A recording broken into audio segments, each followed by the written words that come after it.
de Deus.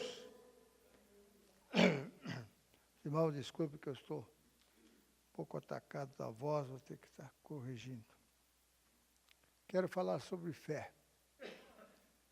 Falei no domingo retrasado sobre fé, e os irmãos pediram para a gente continuar.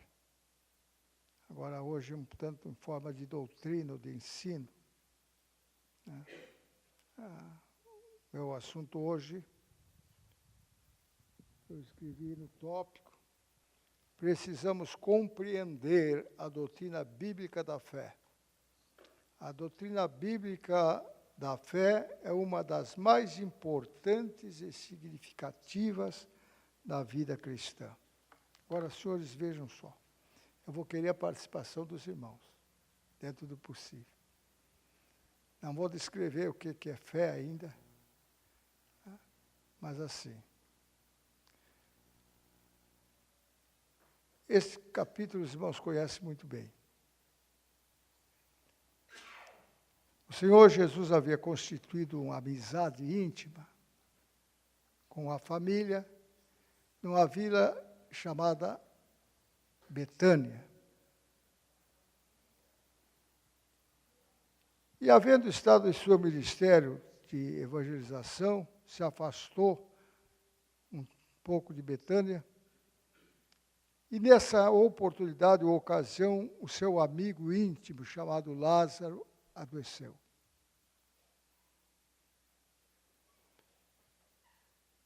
E Lázaro tinha duas irmãs, uma chamada Marta e outra Maria.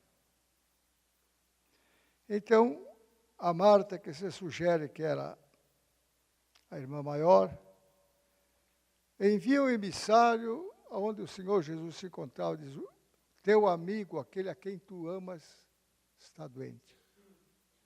Mandou chamar Jesus.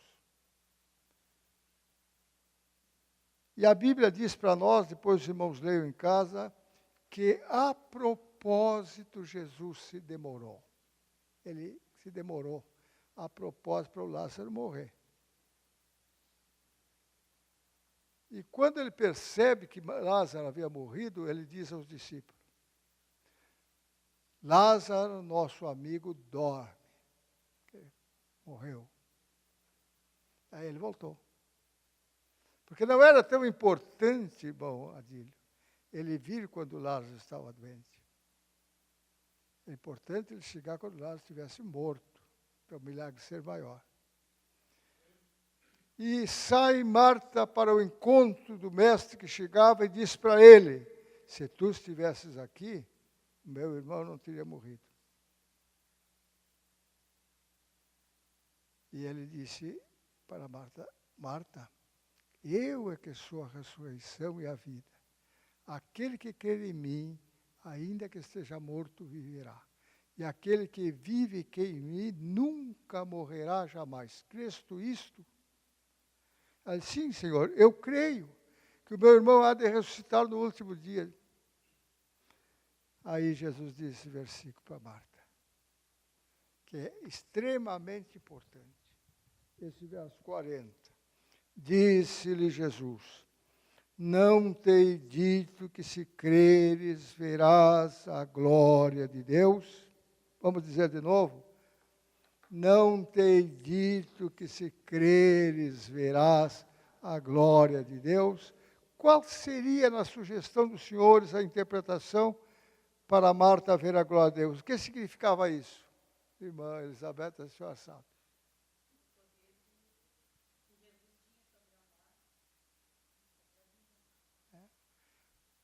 Para Marta, ver a glória de Deus era ver seu irmão ressuscitar. E ela viu. Porque Jesus chegou no túmulo e disse: Lázaro, sai para fora. E o defunto saiu. Estou fazendo uma introdução assim, em síntese, sobre a fé. Quando o capitão chegou lá, irmão, de Cafarnaum, e disse para Jesus: meu servo jaz em casa violentamente atormentado. Jesus disse: eu irei e lhe darei saúde. Ele disse: não sou digno de que tu entre debaixo do meu telhado. Diz aqui uma palavra, lá o meu servo vai ficar são. Aleluia. E Jesus se admirou da fé dele, e quando ele chega em casa, o seu criado estava completamente sarado. Então, ver a glória de Deus para o capitão de Cafarnaum era o seu criado sarar e sarou.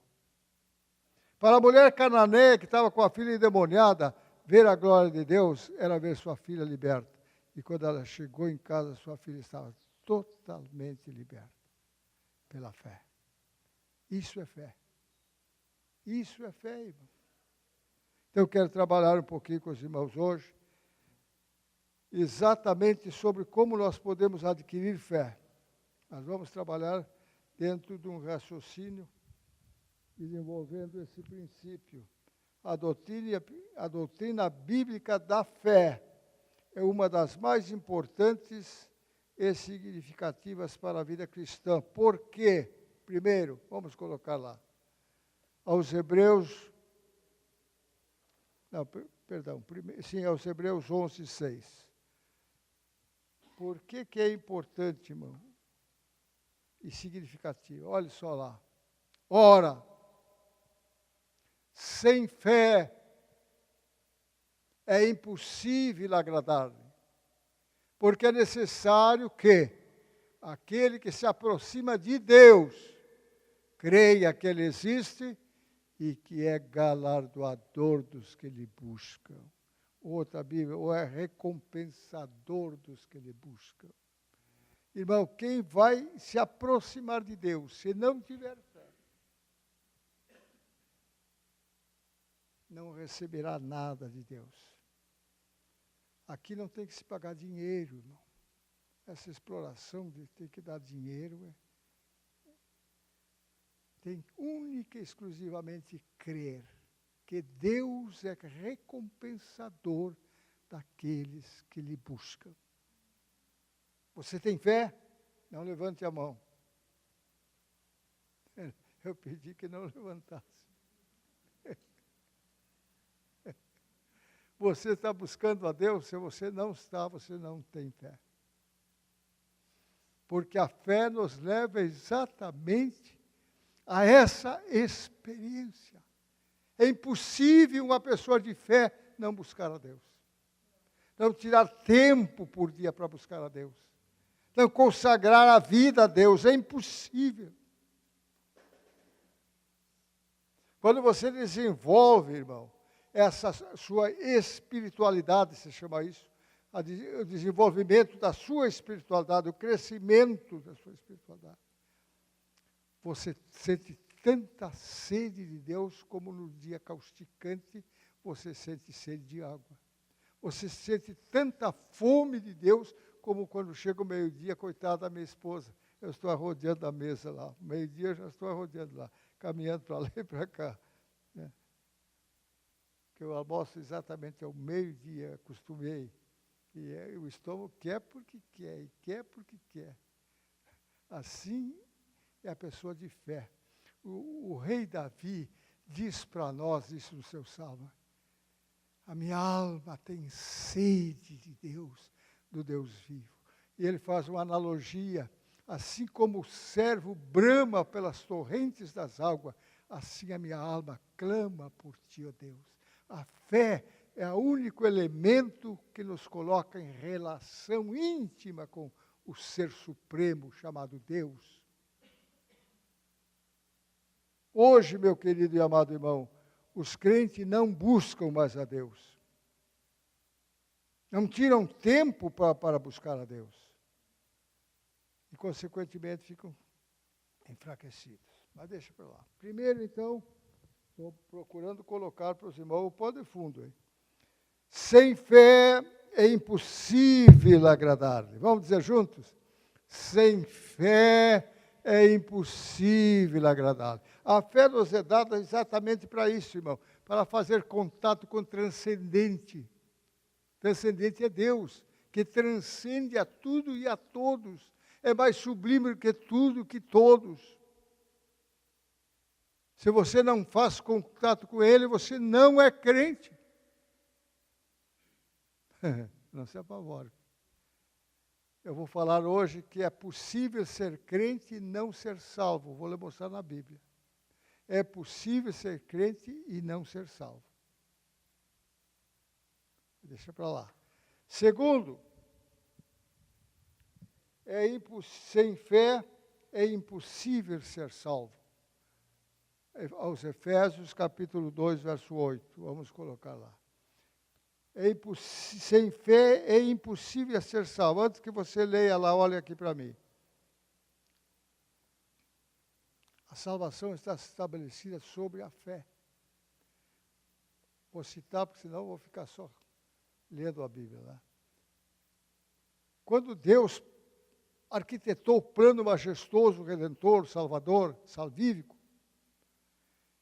a Bíblia Sagrada diz em 1 Coríntios ali, que Deus se determinou salvar quem, irmã Elizabeth?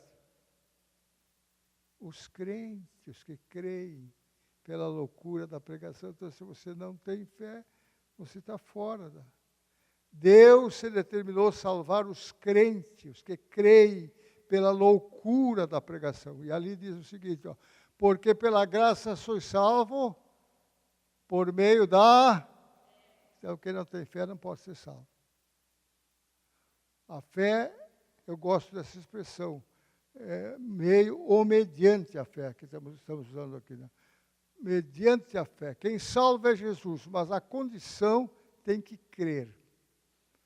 Quando Paulo é preso lá em Filipos, está no calabouço, e acontece aquele milagre que todos os irmãos já conhecem, e as cadeias caíram, os cadeados caíram, as portas se abriram, o carcereiro se apavora e tira da espada para se suicidar, e Paulo diz, não te faças nenhum mal, porque nós não fugimos, temos todos aqui.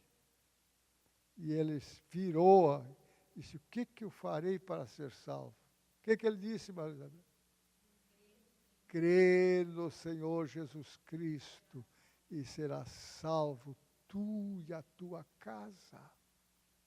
Então a fé, irmão, tanto para a salvação, eu vou falar também da fé para a cura, a fé para a operação do milagre, a fé para a solução de problemas, a fé tem que entrar, a fé em Deus é uma convicção, né? Graças a Deus. Precisamos, eu tenho orado e pedido, Senhor, reinflama a nossa fé, Senhor, reinflama a nossa fé, reinflama a nossa vocação, reinflama o nosso dom. Paulo diz a Timóteo, como é que ele diz a primeira palavra?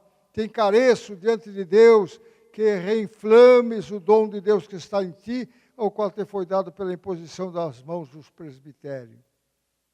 Então tem que reinflamar, irmão.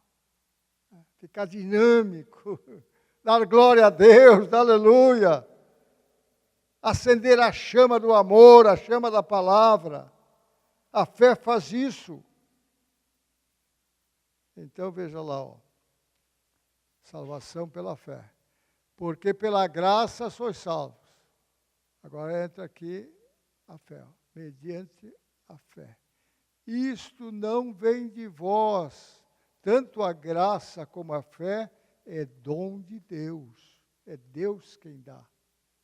Depois eu vou aprofundar ali dizendo que a fé não é alguma coisa humanamente produzida. A fé não é humanamente produzida. É propositadamente dada por Deus e trabalhada no exercício da fé.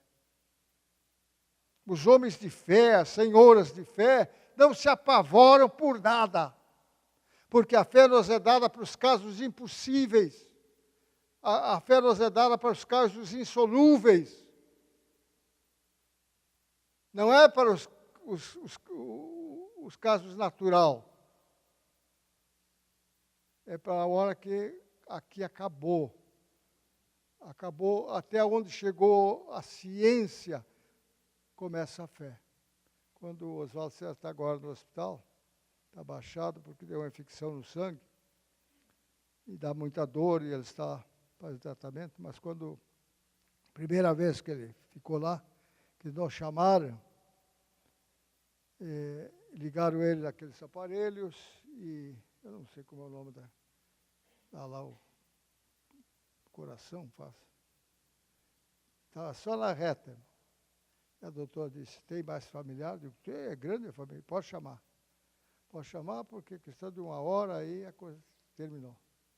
E a Marlene disse, não podemos combater contra Deus, né? Eu disse, aqui é que entra a fé, minha esposa. E quando eu disse assim, eu acho que ele ouviu, daí começou assim. Daí poucos dias ele estava bom. A fé é para os casos impossíveis. Se você quiser ter fé, Deus vai lhe meter em crise.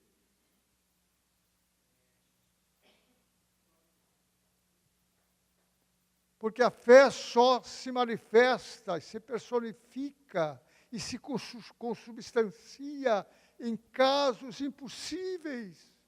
Senão nunca você vai ter experiência. Você precisa ter experiência. Ora, meus irmãos, já fui desenganado 2 vezes, os 2 médicos já morreram. Eu estou aqui pregando a palavra. Já passei por 2 cânceres, por um coágulo no cérebro. Queria furar minha cabeça. Digo, não vai furar não. O que tu vai fazer? Eu vou orar. Quando fui fazer a segunda lá, não tinha mais. Fé para as... Às vezes você pensa que o diabo está botando coisa no seu caminho, às vezes é Deus permitindo crise. Deus é especialista na sua didática em nos meter em crise, para testar nossa fé, para ver que tipo de fé é a nossa. Não precisa colocar lá 1 Pedro 1,7, a prova da vossa fé, mais preciosa do que o ouro que perece. Ele prova a nossa fé, tem que sair como ouro. É na crise, meu irmão, não é na bonança, todo mundo é crente, com o bolso cheio, todo mundo é crente, na hora que a gente tem saúde, todo mundo é crente, na hora que a gente está alegre, a gente canta e louva e pula e salta, mas e na hora da prova? Temos um hino na harpa, os mais belos hinos e poesias foram escritos em tribulação. Na hora da crise é que a fé vem, a fé morta, eu vou falar um pouco da fé morta, ela se acaba na hora da crise. Ela não tem a base sólida para sobreviver à crise, mas a fé legítima, irmão, se manifesta na crise. Eu vou dizer umas palavras assim, aonde não dá, a fé faz dar. Eu tenho experiência própria. Os senhores, muitos dos irmãos aqui não me conhecem ainda, eu trabalhei muitos anos sem ganhar nada da igreja. Eu trabalhei quando não tinha automóvel, nem bicicleta, era de a pé ou de carroça. Não tínhamos dinheiro para ir para o hotel, dormia-se nos bancos da igreja. A comida, vocês podem imaginar como é que era. Deus metendo a gente na prova. Mas depois, quando Ele passa lá, Ele transforma o nosso cativeiro num sucesso e faz aparecer, mas depois de bem provado, né? Glória a Deus. Vamos continuar? Então, o segundo ponto, meu irmão, está bom, está devagar, né? É impossível ser salvo sem fé. Terceiro, é impossível viver a vida cristã sem fé.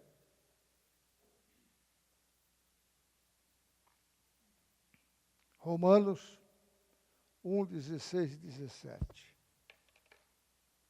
Tem uma palavra que eu preciso dela ali. 1, 16, 17, Romanos, todos nós conhecemos de cor, né? Porque não me envergonho do Evangelho de Cristo, porque é o poder de Deus para a salvação de todo aquele que crê, primeiro do judeu e também do grego. 17. Porque nele, isto é, no Evangelho, se descobre a justiça de Deus de fé em fé. Essa palavra, como está escrito, o que diz ali agora? Aquela frase, mas... De novo, mas, irmão, nós temos que viver, sobreviver. É impossível viver a vida cristã sem fé. A fé que nos leva, a fé que nos impulsiona, a fé que abre horizonte, a fé consubstancia o invisível, a fé é a construtora, que constrói o invisível para nós. Ela nos faz ver o que os outros não veem.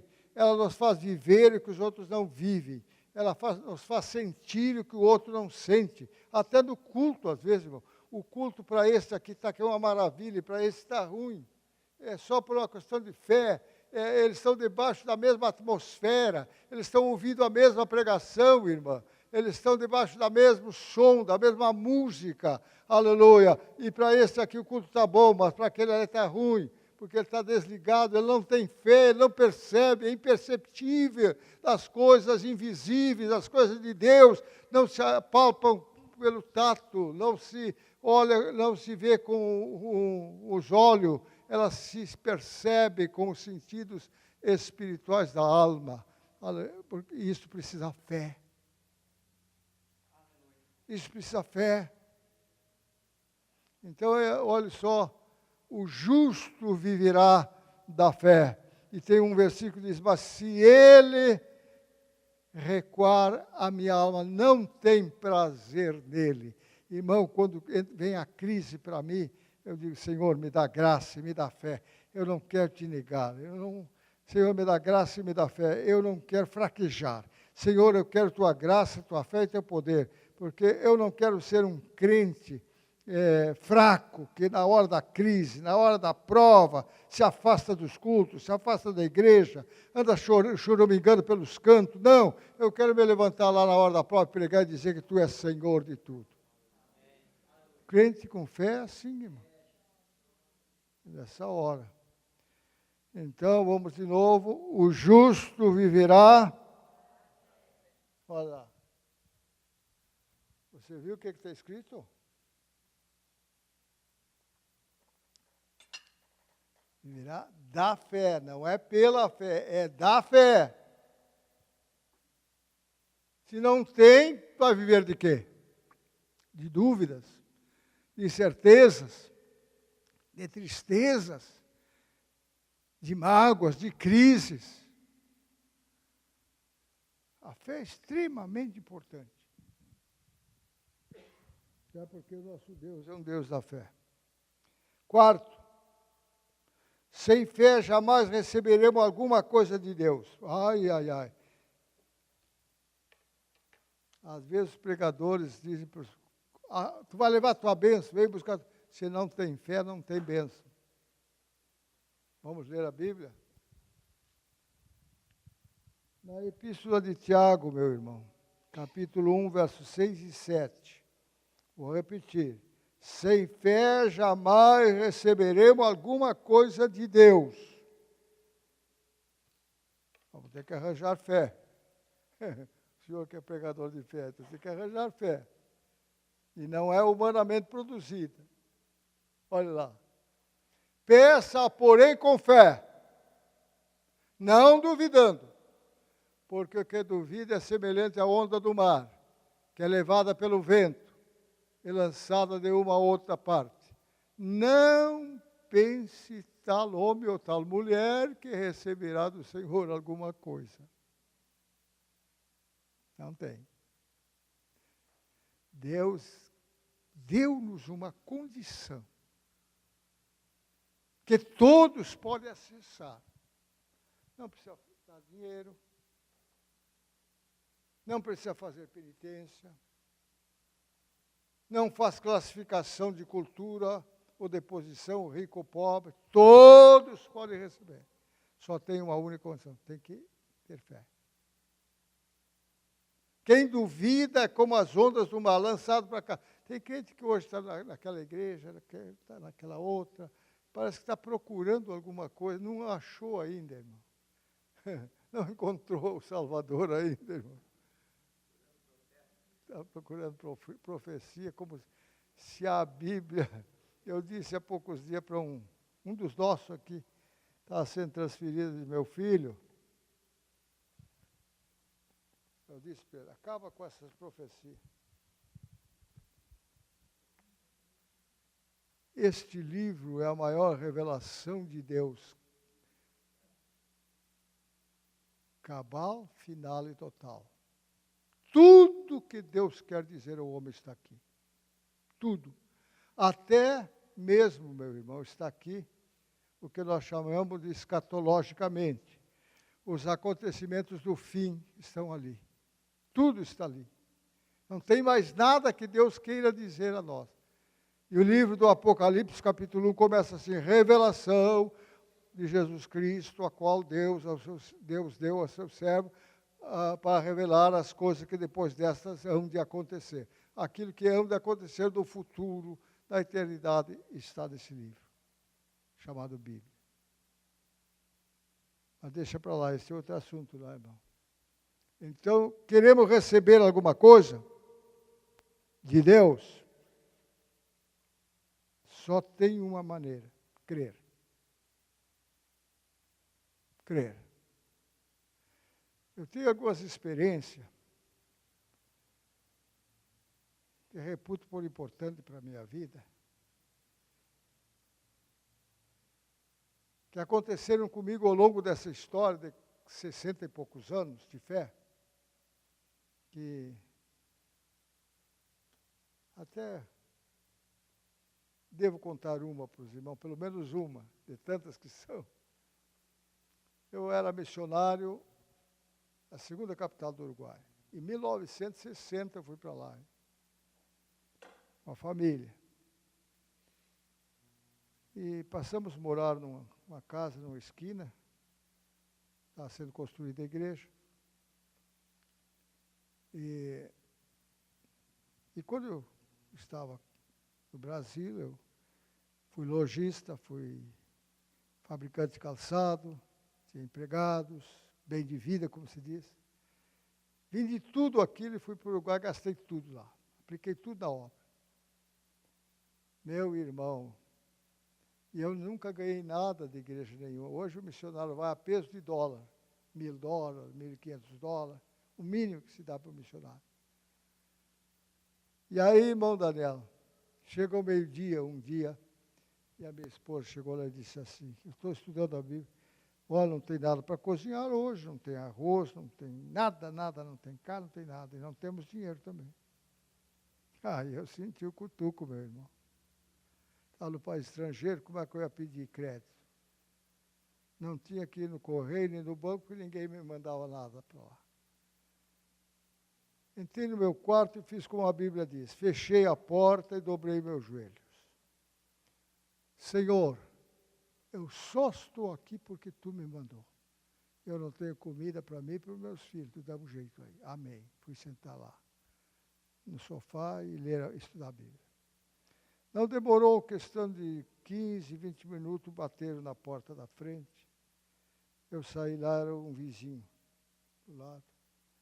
Ele me via sair de gravatinha lá, terno, gravata e tal. Esse brasileiro ganha muito dinheiro do Brasil. Bateu lá e eu já vi, ele estava com um cesto de vime na mão. Ali tinha carne, tinha massa, tinha compota de doce, tinha tudo ali. Esse vizinho, eu não sei o que aconteceu comigo. A cabo de uma meia hora me deu uma coisa que eu tenho que lhe fazer um agrado, nunca me senti essas coisas. E eu trouxe, se o senhor não levar a mala, eu trouxe aqui isso aqui. Mas, meu Deus do céu, eu estava sem comida, meu irmão. Eu, não, tudo bem, não se constrange. Não se constrange, né, irmão? Aí recebi e disse, Marlene, vem fazer comida que o corvo já trouxe. Aquele corvo que levava comida para o Elias lá. Questão de fé. Aí, meu irmão, a minha fé parece que subiu. Se ela estava a 30, ela foi para 110. Deus cuida realmente da gente. E assim, eu fiz viagem, irmão, de milhas de quilômetros, sem nenhum centavo no bolso. E quando eu fui para lá, irmã Elizabeth, tudo bem. Mas quando eu estava em Montevidéu nessa época, quando eu ia voltar, não tinha passagem. E eu tenho um critério comigo, eu não peço nada para ninguém. Não é orgulho. Eu peço, Senhor, Tu me mandou, é contigo, dá um jeito aí. Aí, todos os pastores arrumando mala, era 15 dias de estudo, e eu com a minha ali. Nada. Passei, Senhor, se Tu não me der dinheiro para voltar, eu vou carpir o pato alguém aí. Aí, chegou o pastor Gomes, hoje já falecido, um homem que pregou muitos anos na Suécia, porque ele pregava, da Suécia ele pregava para os outros países, no tempo da cortina de ferro. Ele chegou, me olhou e disse assim, pastor Ibaldo, quanto custou a sua passagem? Eu não me lembro, vamos dizer, uns 500 pesos. Ele me deu, eu vou lhe dar 1.000, me deu 1.000 pesos. Eu fiquei aleguei, bom, agora eu saí sem dinheiro, viajei 15 dias, assisti estudos, vou chegar com dinheiro no bolso, bastante dinheiro. Então, tudo cuidado pela mão de Deus, fé. Você tem que ter fé, mas primeiro você tem que ter em crise. Ah, mas eu não quero. Ele vai lhe botar em crise. Ele tirou Moisés lá do Egito e meteu Moisés de frente do Mar Vermelho. Pronto. E o exército de Faraó atrás. E as montanhas do lado. O mar aqui, o exército atrás, as montanhas do lado. E o povo murmurou. Nós trouxemos do Egito para morrer nesse deserto, que nem sepultura tem. Moisés orou a Deus. Deus disse, por que tu tem na mão, Moisés, uma vara? Estende a tua vara. O mar se abriu. Se não metesse naquela crise, nunca ele saberia que Deus também abre o mar. Se você quer fé, irmão, para que você quer fé?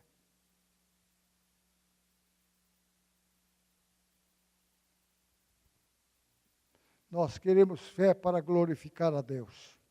Porque a Miriam cantou lá, quando passou o Mar Vermelho, só o Senhor é Deus. Nós cantamos lá, só o Senhor é Deus, só o Senhor é Deus. Cantemos com alegria. Então, meu querido irmão, fé é para isso, para a hora da crise, para a hora que tudo falha. A fé se agiganta, se consubstancia. Se consubstanciar é trazer à existência o que não existe. É criar o que não existe. A possibilidade que não existe é criada mediante a fé em Deus, em Cristo. Como é bom ter homens de fé, senhoras de fé. Sabe por quê, irmão? Nunca nos se queixando de nada. Nem do governo, nem do salário, nem de nada. Parece que para eles até nem há crise, e às vezes está em cada crise. Esse assunto é muito profundo, irmão. Então veja. Mas afinal, o que é a fé? A Bíblia, a definição bíblica é de quê? A fé é... Coloca para mim ali o capítulo 11, verso 1, somente o verso 1. Aos Hebreus. 11, verso 1. Grande exemplo de fé. Olha só lá. Ora, a fé é o quê?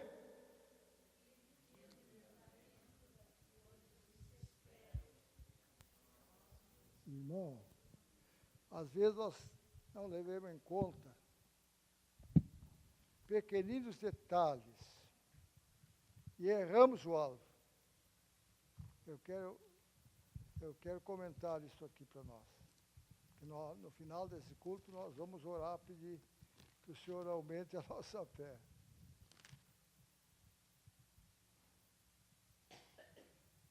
Aos Hebreus 11, verso 1, não é?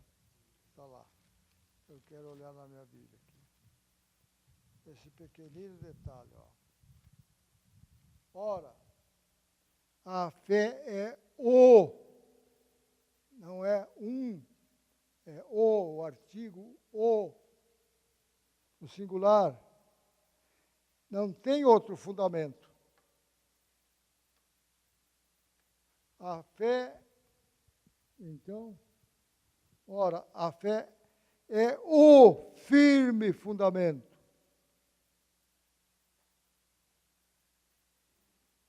O que é um fundamento?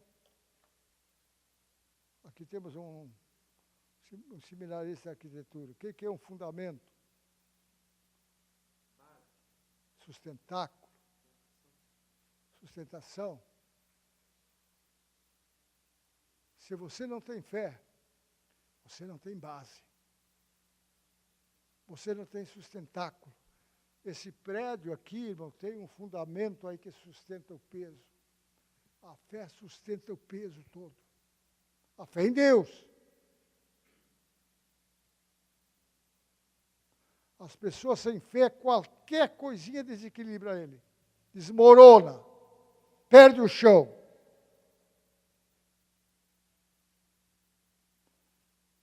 Eu disse para a doutora Simone, que é a minha cardiologista, que o ano passado eu perdi 13 irmãos. Claro que todos com quase 90. E os dias que eles passaram para o céu, eu preguei aqui. Eu fiquei choramingando lá no canto. Preguei aqui aquela noite. Meu irmão foi para o céu e eu fico chorando pelos cantos. Viveu a vida que tinha que viver, quase 90 anos. A gente sente. Nós não somos de ferro, né? Mas não adianta nada, tem que chorar também, tem que chorar. É bom chorar, mas não podemos perder a fé, irmão. Aleluia. Então a fé é o grande fundamento. É onde as nossas esperanças se apoiam. É a nossa visão de vida, é a nossa visão de futuro. É a nossa visão de bênção, de prosperidade. É a fé. Você já viu um homem de fé miseravelmente? Davi era um poeta, né? O rei Davi. Fui moço. Hoje sou velho. Nunca vi um justo desamparado, nem sua descendência mendigar o pão. Nunca. Porque Deus cuida dos homens de fé, das mulheres de fé. Deus tem um compromisso, irmão, com quem tem fé. Porque a fé honra a Deus. A incredulidade desonra a Deus, mas a fé honra a Deus. Que coisa boa ter fé. Temos que orar e pedir, irmão.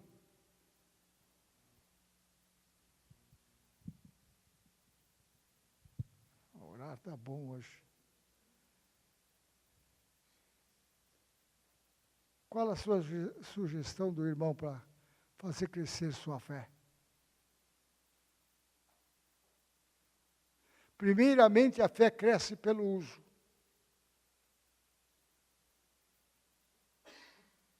Deixa eu contar essa história de fé para vocês. Quando eu voltei da missão, como disse para os irmãos, fiquei desenganado. Pesava 48 quilos. Hoje eu tenho 72, você pode imaginar como é que eu era.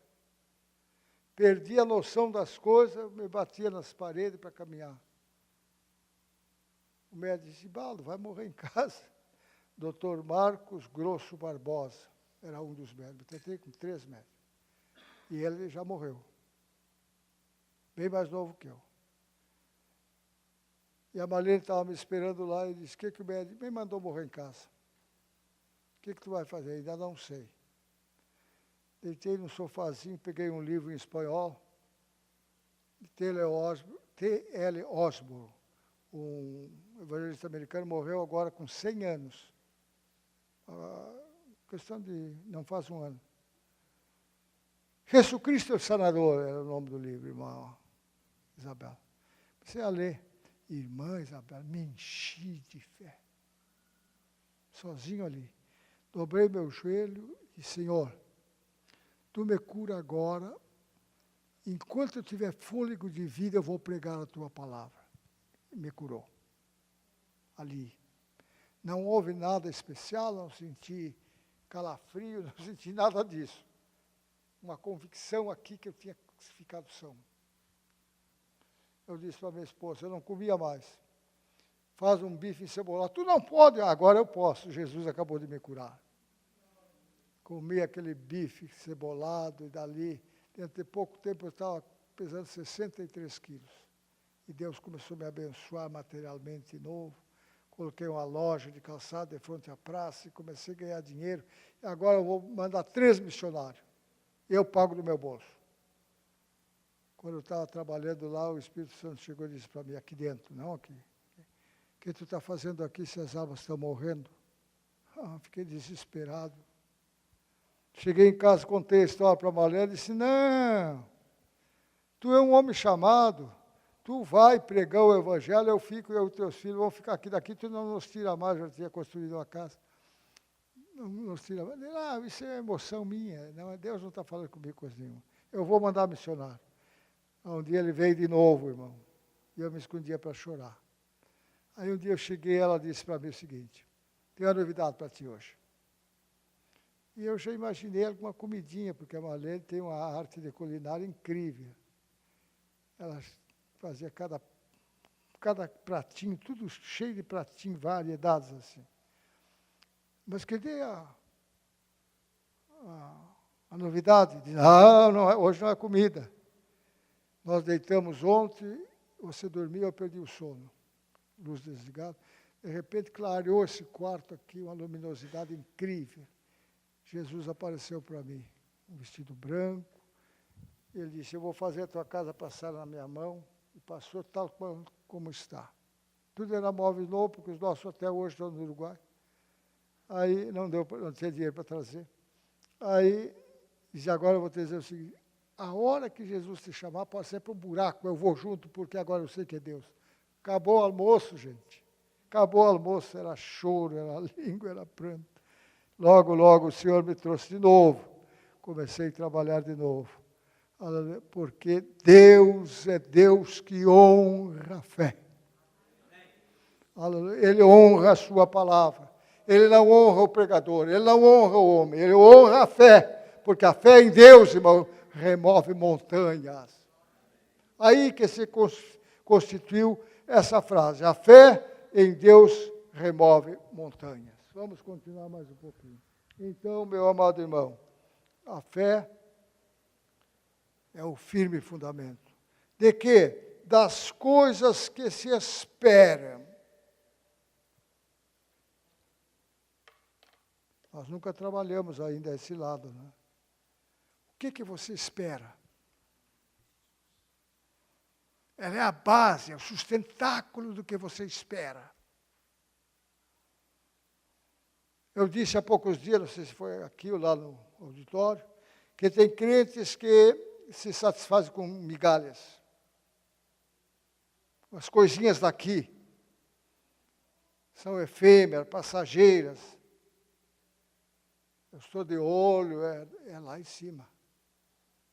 O apóstolo Paulo diz para nós no capítulo 13 aos Colossenses, versículo 1, ele começa dizendo, se é que ressuscitaste com Cristo, buscai as coisas que são lá de cima, onde Cristo está sentado à destra de Deus. Pensai nas coisas que são de cima e não nas que são da terra, porque já morreste e a vossa vida está escondida em Cristo, em Deus. Quando Cristo, que é a nossa vida, se manifestar, então vós vos manifestareis com Ele em glória. A nossa vida está escondida em Cristo, em Deus, irmão. Você quer coisa melhor que isso? E tem crentes que parece que estão se mesquinhando para Deus. Parece que é eles que estão fazendo um favor para Deus.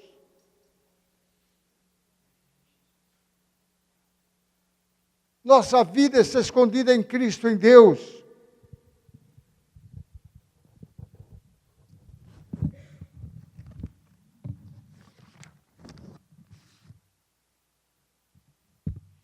Deus, Cristo, Deus. Enxerga. Estou aqui no meio dos dois. Quando eles vieram nas nuvens do céu, vós vos manifestareis com ele em glória, Cristo e eu, e você também. Aí está a nossa vida. Essa é a nossa esperança, essa é a nossa convicção de fé que se estabiliza no fundamento. Parece que tem gente que não vive essas coisas, isso eu chamo de o antigozo, irmão. É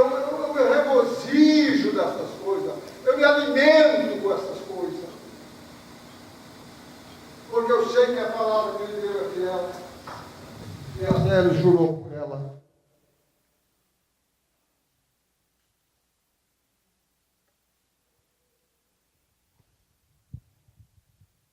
Um dia, eu disse para o Isaac, talvez ele se lembre, tinha um pessoal ali, cantando um hino da harpa, da nossa harpa, mas era outra denominação, meio fora de tom, meio sem ritmo, meio desusado. Depois uma pregação desconexa. O que é uma pregação desconexa? É que não segue um raciocínio, um esboço. A pregação expositiva, ela culmina o intelecto do auditório, primeiro. Depois ela move as emoções, e depois ela mexe com a vontade. São as três culminâncias da pregação. Ela tem que satisfazer a inquirição do intelecto. Segundo lugar, que é a pregação lógica, sistemática e apologética, em defesa do Evangelho. Então, a pregação desconexa, não tinha sentido. Eu disse para o Isaac, como é que eles conseguem se reunir ali para isso? E ele disse, pai, tem gente que se contenta com pouco, e outros até com nada.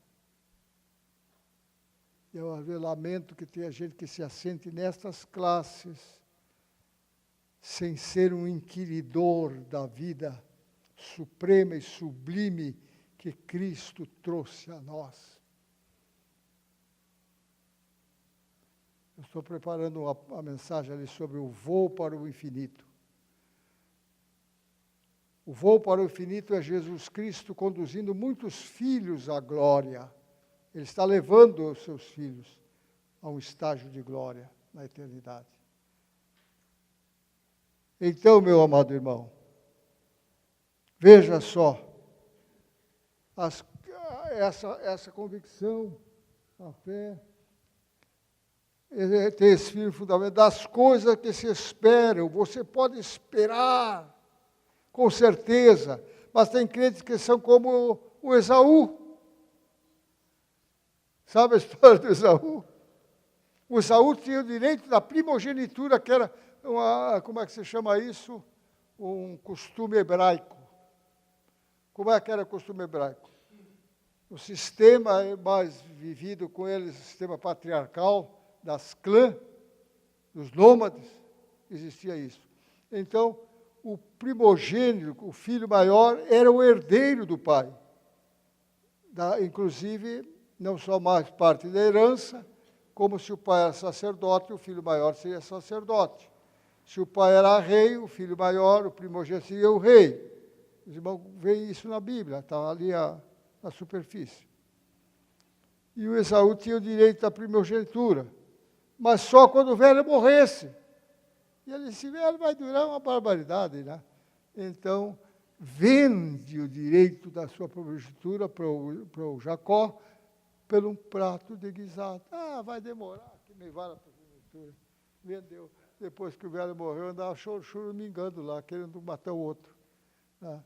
Irmão, nós temos promessa de Deus, aleluia, sublime, gloriosa, suprema, no céu, e Jesus está conduzindo muitos filhos à glória, e às vezes essa condução passa por momentos de crise, de teste. Às vezes essa trajetória para o céu passa por momentos para testar nossa fé, a nossa fé também.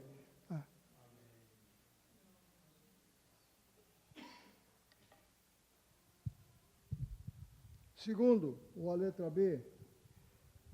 O primeiro, as coisas que se esperam. Segundo, a prova das coisas que não se veem. Aqui a gente precisa aprofundar um pouco, né? Quem sabe na outra terça falar um pouquinho sobre isso, no sentido mais metafísico. Como é que eu posso me aprofundar nas coisas que eu não vejo? Elas são imperceptíveis aos olhos humanos. Nós somos criados por Deus, irmão, com 5 sentidos. que nos guia no mundo natural. O sentido auditivo, óptico, gustão, olfato e tato. Nós dependemos disso para as coisas naturais, mas as sobrenaturais ou espirituais, estes aqui não estão com nada. Nós temos na alma 3 sentidos e no espírito 3. E o sentido do espírito que nos coloca em relação com o mundo invisível, que é a comunhão com Deus, a consciência. A consciência é uma coisa tremenda, irmão. A consciência é o sensor interno. Sensor é que nos dá capacidade de sentir as coisas, perceber as coisas espirituais. E nós precisamos desenvolver os nossos sentidos espirituais, aguçar os nossos sentidos, porque tem coisas espirituais, irmão, que precisam de agudez de espírito para sentir ou viver. As coisas espirituais são muito sensíveis. Tem gente que pensa que as coisas espirituais dependem daquela gritaria que certos pregadores fazem. Não. Quando Deus se manifestou a Elias, lá que estava escondido na caverna, veio um vento veemente, Deus não estava no vento, diz a Bíblia. Veio um fogo abrasador que abrasava tudo, Deus não estava no fogo. Mas de repente uma voz suave, meiga e delicada, diz, Elias, onde tu estás, Elias? As coisas de Deus são suaves, são delicadas, mas são imperceptíveis para quem não desenvolve seus sentidos espirituais. Assim como humanamente falando, irmão, as pessoas que estudam, que se dedicam a essas coisas, eles são muito mais sensíveis a essas coisas naturais, espiritualmente falando, aqueles que se dão à prática, ao estudo, à oração, à comunhão com Deus, eles são mais agudos, mais perceptíveis para as coisas do Espírito. Até por isso a própria Bíblia diz o seguinte, quem tem ouvido para ouvir, ouça o que o Espírito diz à igreja. Mas todo mundo não tem ouvido? Orelha, ouvido, todo mundo tem, mas não para ouvir a voz do Espírito, porque o Espírito Santo é muito sensível, ele é muito delicado, inclusive, para falar. Então, nós, uma hora, precisamos desenvolver essa questão do sentimento interior, né? Para que a gente possa ser sensível.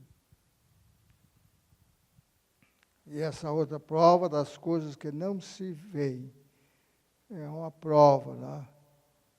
A pessoa não vê, mas pela fé ele espera, pela fé ele crê. Vamos continuar um pouquinho aqui, porque a hora ainda nos permite continuar um pouquinho a mais. A fé possui 3 elementos.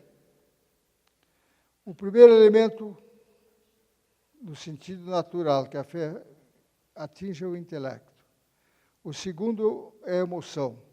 E o terceiro é o sentido volitivo. Vamos colocar um texto ali para nós. Atos dos Apóstolos, capítulo 2, verso 37. Ali estão os 3 sentidos. Ó. Essa é a mensagem que o apóstolo Pedro pregou, né? A primeira mensagem apostólica chamada, que o apóstolo Pedro pregou. Ouvindo eles isto, ouvindo o que o apóstolo Pedro pregou, compungiram-se, emoção, ouvindo, intelecto, compungiram-se, emoção, em seu coração, e perguntaram a Pedro, o que faremos? Vontade volitiva. Estavam dispostos a fazer o que eles dissessem. E fizeram. Porque Pedro disse para eles, arrependei-vos, convertei-vos, e cada um de vós será batizado em nome de Jesus Cristo para perdão dos vossos pecados, e recebereis o dom do Espírito Santo. E eles foram batizados, quase 3.000 almas se converteu. Então, atingiu os 3 pontos. Intelecto, lá está a emoção, ouvindo, intelecto, compungir-se, emoção, que faremos? Vontade. Então, meu amado irmão, a fé, ela, como diz os paulistas, ela mexe com essa questão. Agora vamos entrar aqui, mas eu vou falar um pouquinho sobre a fé morta. A fé morta é aquela que reside apenas na mente. Trata-se de uma fé falsa, de uma confissão vazia. Essas pessoas que nós vamos colocar na tela ali, eram crentes, mas não eram salvos. Vamos colocar lá, São Mateus, capítulo 7, verso 21. Olha lá. Nem todo que me diz Senhor, Senhor, depois, entrará no reino do céu. Mas quem que vai entrar? Aquele que faz a vontade de meu Pai que está no céu. Olha só o 22. Muitos me dirão naquele dia, Senhor, Senhor, não profetizamos nós em Teu nome? Em Teu nome não expulsamos demônios? Em Teu nome não fizemos muitas maravilhas? 23. Então lhes direi abertamente, não vos conheci. Apartai-vos de mim, vós que praticais a iniquidade. Crente. Crente. Se fosse pela avaliação, meu irmão, se colocasse o aferidor, era mais crente que qualquer um, expulsava um demônio, profetizava. Mais crente que qualquer um de nós. Mas não praticavam a palavra. Uma fé, meu irmão, que não produz fruto, é uma fé falsa. É uma fé morta. Depois vamos continuar, né? O apóstolo Tiago diz assim, ó. Assim como um corpo sem espírito está morto, assim também a fé sem obras é morta. Não salva ninguém. Não leva-nos à salvação. As obras que aparecem da fé não são as obras da lei, nem é para a salvação. Ela aparece como fruto de uma vida salva. Se eu sou salvo, irmão, eu tenho que ter boas obras, obras de uma pessoa salva. Tem que ser um homem salvo, com obras de uma pessoa que teme a Deus, que ama a Deus, que ama o próximo, que faz justiça, que diz a verdade. É fruto de uma fé salvadora, salvífica. Se não tem, depois nós vamos aprofundar isso aqui na terça que nos tocar voltar aqui, porque agora já é quase 9 horas. Então, meu irmão, nós vamos até parar aqui. Aqui é o seguinte, ó.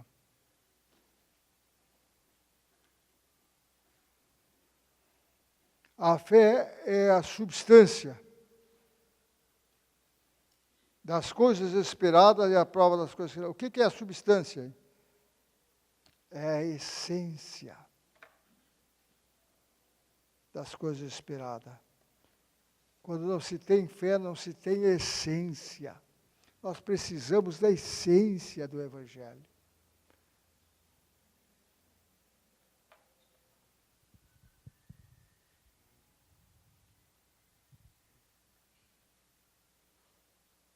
O crer que resulta em receber não é algo humanamente produzido, é dom de Deus. 1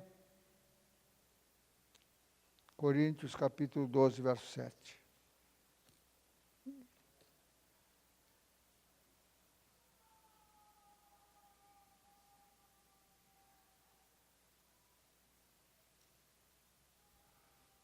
Falamos da sabedoria de Deus, oculto e mistério, o qual Deus ordenou antes do século. 1 Coríntios 12. 12, 7. 12 e 9, parece que é, né? 9. Isso. A outro, pelo mesmo Espírito, a fé. Ele está falando da distribuição dos dons. A um deu o dom da palavra da sabedoria, a outro a palavra da ciência, e a outro o dom da fé. É dom de Deus. A fé é dom de Deus. Tem que pedir. Os discípulos pediram: Senhor, aumenta a nossa fé. Vamos pedir, irmão. Vamos pedir. Quem quer fé? Eu também quero mais. E depois eu vou falar para os irmãos que a pessoa que tem fé recebe o que pede para Deus. Porque ele não pede para si. Isso é uma coisa que nós temos que... Vou falar isso no próximo estudo. Sempre que pedir, meu irmão, temos que pedir. Claro que o usufruo da bênção é nossa, mas nós temos que pedir para repartir. Deus gosta de dar a nós para nós repartir uns outros. Se tu vê o teu irmão que tem falta de roupa e tu não dá para ele, que tipo de fé é essa? Se tu vê o teu irmão com necessidade de alimentos e tu não dá para ele, que tipo de fé é essa? Pode essa fé salvar? Tem que ser para nós, sim, mas para repartir com os outros.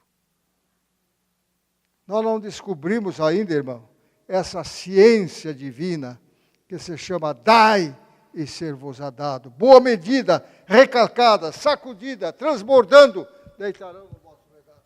Um dia, já vou encerrar, o evangelista, estou com ciúme do senhor. Por que, João? Lá está aqui.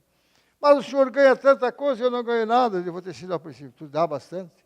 Não, mas eu não dou, porque eu nem tenho, então eu nunca vou receber. Porque a Bíblia diz, dai e ser-vos-á dado. À medida que quanto mais tu dá, mais tu recebe. É lei da Bíblia, é lei da fé. Tá bom, prometi para os irmãos que nós íamos orar, né? Falta 2 minutos, eu vou ficar de pé. Meu irmão querido, meu amado irmão, vamos pedir fé para Deus, mas seja objetivo e específico. Eu quero fé para te honrar. Senhor, eu quero fé para produzir as obras que glorificam o teu nome. Diga para ele, porque ele vai ouvir. Nosso bom Deus, Pai amado e querido e santo, Deus de fé, te damos graças, meu Senhor, pela sua bendita palavra. E agora que estamos orando com teus filhos aqui, com a tua igreja, com aqueles que tu remiste pelo teu sangue. Pai Santo, te pedimos, aumenta a nossa fé. Diga comigo, irmãos, aumenta a nossa fé. Pai, aumenta a nossa fé, porque nós queremos te glorificar, nós queremos te honrar, crendo nas tuas promessas, para a glória do Pai, do Filho e do Espírito Santo. Se Deus é por nós, amém.